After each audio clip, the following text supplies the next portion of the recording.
இதில் Srikanth sir hero வந்து எனக்கு அப்படியே சும்மா சாமியாக இருக்குங்க சார். உங்களை பற்றி உட்கார உங்களை பற்றி அடிக்கடி இந்த வலைபேச்சு பார்ப்பேன் நான். உட்காருப்பா. வலைபேச்சில் அந்தரன் சார் வந்து அடிக்கடி சொல்லுவார், நான் வந்து ஸ்ரீகாந்த் கிட்ட ஒர்க் பண்ணும்போது அப்படின்னு சொல்லி உங்களை பற்றி அப்பப்போ நினைவுபடுத்து. ஆமாம், நிறைய பாராட்டுவார். வணக்கம். கமர்ஷியல் சினிமா தந்தையா? ஏற்கனவே தந்தை கேரக்டர்ஸ் தான் பண்ணுறேன். ஒரு 35 வருஷத்துக்கு முன்னாடி போகிறேன். ஒருத்தர் சுத்த தமிழ் ஆரம்பிச்சோடனே போச்சுறாரு, ரொம்ப நேரம் ஆகும்னு நினச்சேன். அது அவ்வளோ குவிட் பண்ணிட்டாரு. இல்லை, ஒரு வேலை இருக்குது, ஒரு மீட்டிங் இருக்குது, அதனால் கொஞ்சம் சீக்கிரம் போகணுன்னு சொன்னேன். இல்லை, அப்போ வந்து நான் அசிஸ்டன்ட் டைரக்டரு. நல்ல ஃபேமஸான டைரக்டர்ஸனுடைய குரூப் அசிஸ்டன்ஸு அவங்கெல்லாம் வந்தாவாக தெரிஞ்சிட்டு இருந்த காலம். இந்த நம்ம டிரைவன் உட்லண்ட்ஸுக்கு போனால் ஒரு சைடில் பாரதிராஜ் சார் யூனிட்டு, ஒரு சைடில் ஆர் சுந்தரராஜன் சார் யூனிட்டு, இந்த அனுமோகன் அவங்க, இந்த ராஜேந்திர குமார், பயங்கர, அதாவது அவங்கெல்லாம் சக்ஸஸ்ஃபுல் டைரக்டர்ஸுடைய அசிஸ்டன்ஸு. ஆமாம், இப்படி தான் காலர் தூக்கி போட்டு நம்மளாம் அந்த பக்கம் போனாவே மதிக்கவே மாட்டாங்க. நம்ம ஏதோ சின்ன சின்ன படங்கள்லாம் பண்ண அந்த படமே ரிலீஸ் ஆகாது, அந்த மாதிரி ஸ்டேஜ்.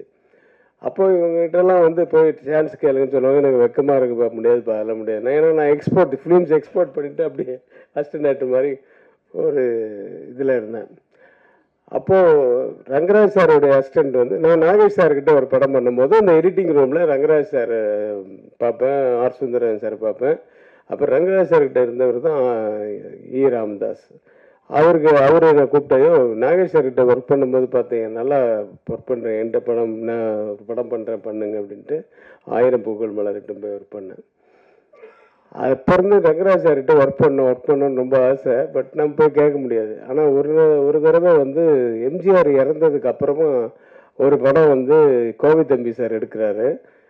அது வந்து அவருடைய லைஃப் ஹிஸ்ட்ரியை கிட்ட நெருங்கின மாதிரி ஒரு சப்ஜெக்டு. அப்போ அது இமீடியட்டாக ஆரம்பிக்கிறேன்னு சொன்னோன்னே டக்குன்னு அசிஸ்டன்ஸ் எல்லாமே உடனே வேணும் அப்படின்னு சொல்லும்போது என்னை ராமதாஸ் சார் உள்ள தள்ளி விட்டார். நான் அவருடைய ரசிகனாக இருந்து நான் போய் அசிஸ்டன்ட் டைரக்டராக ஒர்க் பண்ணேன். நான் ஸ்ட்ரிக்டாக இருக்கிறேன்னு சொல்கிறாங்க, அவரெல்லாம் பயங்கர ஸ்ட்ரிக்ட்டு ஸ்பாட்டில். ஐயோ, ஒரு அவ்வளோ சும்மா இதுவாக இருக்கும், மிலிட்ரி மாதிரி இருக்கும். இப்போ எப்படின்னு தெரில, ரமேஷ் கண்ணா கேட்ட இப்போ அப்படி தானா? ஆமாம், அது பட் அப்படி தான் இருக்கணும்னு வச்சுக்கோங்க, அப்போ தான் வேலை நடக்கும். அதெல்லாம் நான் கொஞ்சம் கற்றுக்கிட்டதே அவர்கிட்ட தான். அப்புறம் அவர் உதயகீதம் வந்து உயிரே உனக்காக இதெல்லாம் வந்து பயங்கர ஹிட். அவர் நிறைய படங்களில் வந்து பெரிய ஹிட்டு, எல்லாம் இளையராஜா சாங்ஸு. அது உயிரே உனக்காகலாம் அந்த ஃப்ரேமிங்கு அதெல்லாம் அப்படியே சும்மா கண் கொள்ளா காட்சியாக இருக்கும். அந்த மாதிரி தான் வந்து இந்த சாங்கில் கூட நிறைய இப்போ காட்சிகள், நிறைய ஷார்ட்ஸ் வந்து ரொம்ப அற்புதமாக இருந்தது. சாங்ஸு நல்லா பண்ணியிருக்கீங்க மிஸ் சுந்தர் சார். இந்த வாழ்த்துறதுக்கு எனக்கு வயசு இல்லை. ரங்கராஜ் சாரை போய் நம்ம வாழ்த்த முடியுமா? நான் வந்து ஒரு ஸ்டூடெண்ட்டாக வந்தேன். ஒருத்தர் 8th ஸ்டாண்டர்ட் படிக்கும்போது வந்து பார்த்துட்ருக்காரு அப்படின்னு சொன்னாங்க. நான் கொஞ்சம் தள்ளி SSLC அப்போது அந்த நேரத்தில் இருந்து பார்த்துட்டு இருந்தேன். பட் நல்ல ஒரு அனுபவமாக இருந்தது. அவர் என்னை வந்து ஞாபகம் வச்சுட்டு மரியாதை இதுவாக என்னை கூப்பிட்டது வந்து ரொம்ப பெருமையாக இருக்குது. Thanks for calling me sir.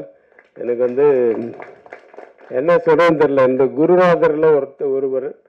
அதுக்கப்புறம் இது அந்த படமும் அந்த பாதியிலே நின்றுடுச்சு. நான் அசிஸ்டன்ட் டைரக்டராக ஒர்க் பண்ணும்போது எந்த படமும் ஒன்றும் ரிலீஸ் ஆகாது, இல்லை ரிலீஸ் ஆச்சுன்னா ஓடாது, அப்படியே ஓடிச்சுன்னா 25 நாள் அப்படி தான் இருக்கும். அப்புறம் இந்த ராஜா தான் நீராம்தாஸ் சாரோட 2வது படம் தான் முதல் நான் வந்து வாங்கின ஷீல்டு. அந்த பக்கம் இளையராஜா, அந்த பக்கம் ராமராஜன் வந்து ராஜா தான் என் ஆஃபீஸில் போனால் முதல் ஷீல்டு இருக்கும். அதுக்கப்புறம் ஒரு 50 ஷீல்டு இருக்கும். அதெல்லாம் வந்து நம்ம பண்ணதுக்கு அப்புறம் புது வசந்தம். இது 2 தான் நான் அசிஸ்டன்ட் டைரக்டர் காலத்தில் வந்து ஓடின படங்கள்லாம் ஒர்க் பண்ணேன். ஆனால் 10 வருஷம் ஆச்சு அதுக்கு. அப்படி தான். அதுக்கப்புறம் எனக்கு புரியாத புதிர் வந்து அதுக்கப்புறமா நான் டைரக்டர் ஆனதுக்கப்புறம் நான் லக்கி டைரக்டர் ஆகிட்டேன். என் படத்தில் நடிக்கிறவங்க வந்து அவங்க பிஸி ஆகிடுவாங்க. ஸோ அப்படியே ஒரு பழைய நினைவுகள்லாம் ஓட்டி பார்த்தேன். இந்த படம் வந்து ரமேஷ் கண்ணா அப்பப்போ பார்க்கும்போது சொல்லுவான், இந்த படத்துக்கு போயிட்டு வந்தேன், அந்த படத்துக்கு போயிட்டு வந்தேன் ஷூட்டிங்க்கு அப்படின்ட்டு. அப்போ ரங்கராஜ் சார்களை பற்றிலாம் சொல்லுவான், அவர் சுறுசுறுப்பாக நல்லா பண்ணுறாருப்பா அப்படி இப்படின்னு சொல்லுவான். ஸோ நிறைய ஆர்டிஸ்ட்டு இந்த இந்த குரூப்பில் பாருங்கள், இது இல்லாமல் இல்லை டெல்லி கணேஷ் சார், கேஆர்ஜி அம்மா இவங்கெல்லாம் இருக்காங்க, சச்சுமா, யாரை விடுறது, அனுமோகன் சார், ரமேஷ், எங்கே ரமேஷ் கண்ணா இருக்கியா? சரி, லேடிஸ் மறைச்சிட்டாங்க.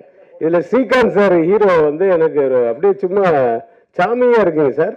உங்களை பற்றி உட்கார உங்களை பற்றி அடிக்கடி இந்த வலைபேச்சு பார்ப்பேன் நான். உட்காருப்பா, வலைபேச்சில் அந்தரன் சார் வந்து அடிக்கடி சொல்லுவார், நான் வந்து ஸ்ரீகாந்த் கிட்ட ஒர்க் பண்ணும்போது அப்படின்னு சொல்லி உங்களை பற்றி அப்பப்போ நினைவுபடுத்து.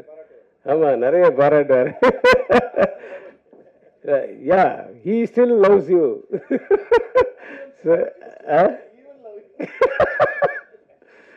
ஸோ அதில் அடிக்கடி ஸ்ரீகாந்த் ஞாபகம் வந்துட்டு போவார். பட் நல்ல நடிகர், அவருக்கு நிறைய படங்கள் வரணும். இந்த படம் அது ஒரு பிள்ளையார் சுழியாக இருக்கட்டும், இதுக்கப்புறம் கண்டினியூஸாக அவர் பிஸியாக இருக்கணும்னு வேண்டிக்கிறேன். இந்த படமும் பாடல்கள் மட்டுமல்ல, படமும் மிகப்பெரிய வெற்றியடைய எல்லாம் அல்ல இறைவனை பிரார்த்தித்து நன்றி கூடி விடைபெறுகிறேன். நன்றி சார். ஸோ இவங்களை பற்றி என்ன சொல்றதுன்னு தெரியலங்க. ஏன்னா நம்ம 3 சகாப்தமாக இவங்களோட ஆக்டிங் பார்த்துட்டு இருக்கோம்.